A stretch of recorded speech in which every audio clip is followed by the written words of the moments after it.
Hi, I wanted to show you a few skills that might be useful in this class. So there are going to be times where you're going to need to take an image or a picture of something and then annotate it and then submit it for an assignment or as part of an assignment. And so, of course, you can always print that out and draw on it with a pen or a pencil and then take a picture and submit that. But sometimes it's a little easier to work directly on your computer. Also, it can be a little bit more clear as well. Sometimes the cell phone pictures don't come out so great. So I wanted to show you how to do that. And of course, there are so many options of different, iPads and phones and computers and things, but hopefully a few of the things I've shown you here are going to be helpful for you. All right, so let's say I've logged into Google Maps and I've zoomed into this Morro Bay area in California. And let's say for some reason that you need to take a screenshot of this area and annotate it. And so what I'm going to do is under the little magnifying glass, under search, most computers, and it'll be a little bit different on a Mac, but very similar, are going to have some kind of snipping or snag it tool. So if you type snip or snag, something will likely come up. So in this case, this snipping tool comes up. So I'm going to click that and you'll see that it opens a little window.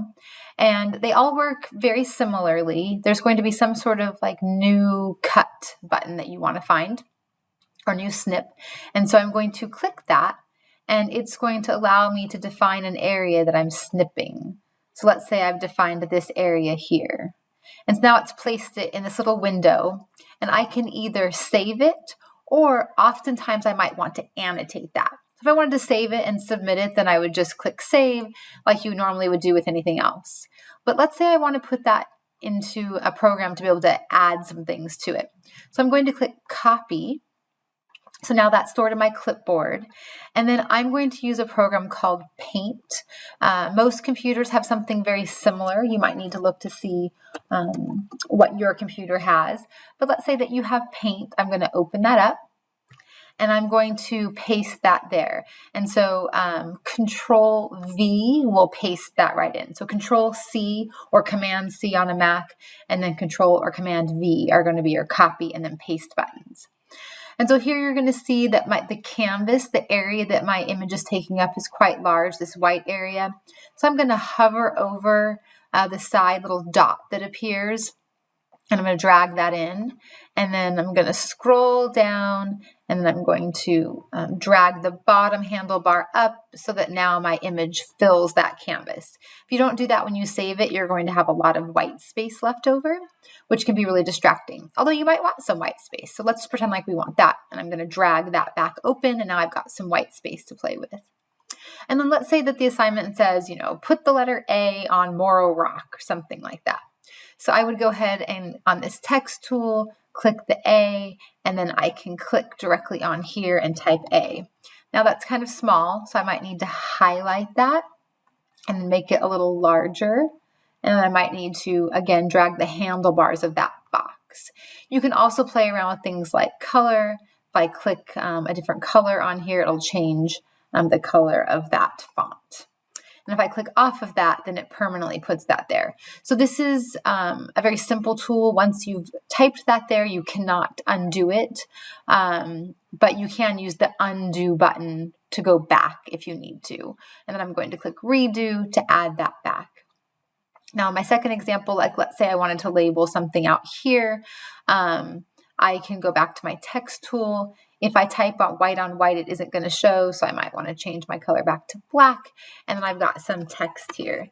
And maybe that's too big, so I can highlight that and bring the font size down a little bit to something a little more reasonable. So if I'm labeling something, so I've just put text here, right? But let's say I say rock. Okay, so it's a rock. And I want to draw an arrow to that. I can come over here to my line tool and then use that to draw a line pointing to my rock. And you can create simple arrowheads. So if I come off of here and I can just create a couple little simple lines that turn that into an arrow. So there are definitely fancier tools for this, but this definitely gets the job done. And you can play with things. There are circles here, and you can mess with whether or not it has fill. So maybe I want to fill that in with a solid color, and I want to turn that to green for the outline, and I want the inside to be blue. So it's pretty straightforward once you start playing with it. There's a bunch of different shapes, including some arrows that you can mess with, and then a few other tools like brush tools and things like that. So let's say that you've got this annotated, and then you're going to save it. So I'm going to come up here and I'm going to click Save. And so let me go to here, and you can pick the type you might want to do. PNG file is just fine. If you're more familiar with JPEGs, that's fine. I'll leave it a PNG file. And I'm going to go ahead and call this sample annotation. And click Save. So now I've saved that. And then you can go ahead and locate that file, and you can upload it to wherever you need to upload it to, or do whatever else you need to do with that file. So that is how you would go to a place like Google Maps or somewhere else, take a little snapshot of your screen, go into, with this snipping tool here, go into Paint and paste that in there, and then be able to annotate and save that. The other thing I wanted to talk about was file naming conventions. So to do that, I'm going to come over here to our lab manual, and you're going to see that in some cases, you're going to be completing a diagram in the manual. So for this figure 1.9, you're going to be labeling some things on here, and it's going to ask you to, it says, be prepared right here. Be prepared to submit a screenshot of your work. And so for something like this, you may have decided to print that out, and that would be completely valid if you don't want to work on it in a program like Paint. So if you print that out and then you're annotating it with just a regular pen and pencil, and you've taken a picture of that, let's think about what you want to name that. So in this case, this is figure 1.9. And so what I would do is I would label that figure 1.9. So just thinking about how you're going to organize and keep your files for submissions is going to be really helpful. So I think that's going to be it.